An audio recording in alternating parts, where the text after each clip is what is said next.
I'm teaching a collage watercolor class. We're going to make a bunch of beautiful papers with watercolor, playing with salt and resists, and just seeing what cool things we can make happen.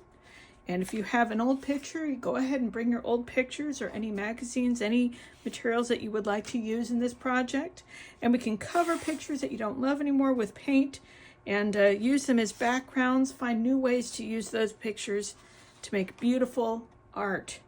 And once you have a bunch of nice collection of all the things that you've done, you can make a giant collage book or just an individual collage and just chop them up and find different ways to combine all these images to make something beautiful.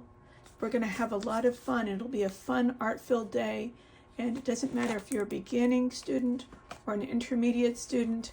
Everyone is welcome to enjoy this workshop.